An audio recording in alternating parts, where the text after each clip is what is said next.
Ya pemirsa, lantas perlindungan seperti apa yang akan diberikan oleh LPSK? Kita sudah terhubung dengan Wakil Ketua LPSK, ada Ibu Sri Suparyati. Selamat malam Bu Sri. Selamat malam, Mbak. Baik, Bu Sri, yang pertama, setelah Dede menyambangi dari kantor LPSK sampai saat ini, sudah ada berapa total dari terpidana yang mengajukan permohonan perlindungan kepada LPSK, Bu Sri? Terpidana ya, kalau Dede kan statusnya saksi ya Pak, Mbak ya, bukan terpidana. Kalau terpidana sekitar 2 ya. Terpidana sudah ada 2, lantas untuk dari saksi yang ada di kasus Vina, sudah ada berapa Bu Sri? Saksi ya, saya mesti cek dulu Mbak. Ya, sambil kita melihat juga data yang Ibu dapatkan, sebetulnya nanti kalau seandainya ini dimintai perlindungan oleh Dede, begitu memohon perlindungan kepada LPSK, perlindungan seperti apa Bu yang akan diberikan kepada pemohon, dan apakah ini juga termasuk perlindungan dengan keluarganya juga, Bu Sri? Kalau tadi kan posisinya saya sempat sempat menanyakan ya, berkaitan dengan proses peradilan pidana yang mana gitu yang Dede ajukan. Dan menurut informasi dari tim kuasa hukum tadi disampaikan bahwa ini terkait dengan adanya laporan pidana kaitannya dengan keterangan palsu gitu.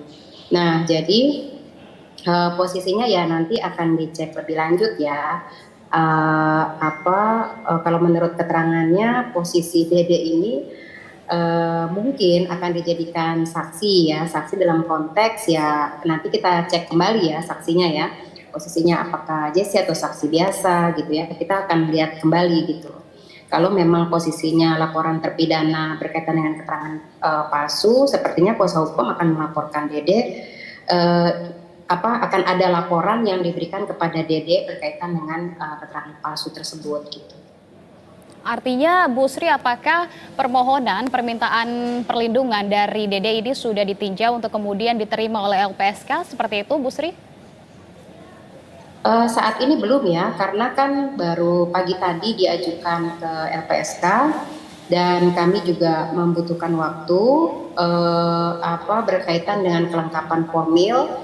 Lalu kemudian setelah kelengkapan formil terpenuhi, baru kemudian masuk ke material dan kemungkinan akan ada penelaahan dan juga asesmen, dan itu memang membutuhkan 30 hari ya, 30 hari, dan kalau memang dirasa masih kurang ya akan ada perpanjangan gitu loh. Tapi dalam beberapa kasus sih kita mengupayakan lebih cepat ya posisinya.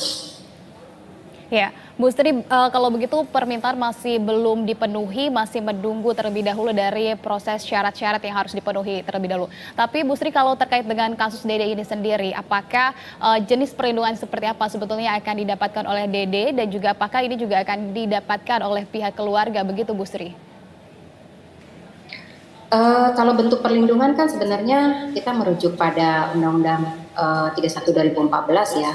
Bisa ada bentuk perlindungan fisik, kemudian PHP itu pemenuhan hak prosedural seperti pendampingan, lalu kemudian juga ada bentuknya bantuan psikologis. Jadi nanti itu melihat dulu ya posisinya, karena tadi pada saat pertemuan pagi hari saya sempat menanyakan apakah memang ada tingkat ancaman yang cukup membahayakan dan sebagainya. Informasi dari Dede sih memang belum ada gitu ya. Nah, jadi paling nanti pada saat asesmen itu akan terlihat kebutuhannya sejauh mana. Kalau yang diajukan oleh Dede sih ya berkaitan dengan perlindungan yang standar ya, kaitannya dengan PHP dan juga fisik jika memang dibutuhkan. Dan itu kembali nanti kami lihat dulu asesmen. Ya, Bu Sri, artinya apabila ini akan diberikan begitu perlindungan khususnya ketika memang ada laporan dari pihak terkait, yakni dari Dede begitu, bahwa adanya ancaman, baru itu akan diberikan, begitu Bu Sri? Ya, itu pun juga kami tetap harus melihat ya kebutuhannya, karena kalau membutuhkan perlindungan fisik itu kan SOP-nya cukup ketat ya di LPSK itu, dan Dede juga harus paham berkaitan dengan hal tersebut, dan kita juga harus menguji juga, melakukan asesmen juga apakah memang tingkat ancaman itu cukup membahayakan gitu ya, ataukah memang posisinya, karena kan kadang ada ya beberapa permohonan yang masuk itu dia merasa dirinya terancam, tapi sebenarnya hanya dalam konteks kecemasan dan kekhawatiran. Nah, dalam konteks itu kan dua hal yang berbeda gitu ya. Jadi mungkin kembali lagi nanti asesmen itulah yang kemudian bisa melihat lebih jauh ya kebutuhan dari bentuk perlindungannya. Baik, asesmen dan juga evaluasi tingkat resiko begitu ya Bu ya, nanti yang masih akan terus ditinjau oleh pihak LPSK. Nanti akan kita update kembali apakah permintaan permohonan perlindungan ini akan diterima. Bu Sri, kalau begitu terima kasih atas informasinya. Wakil Ketua LPSK Sri Supariyati, selamat malam Bu Sri. Selamat malam.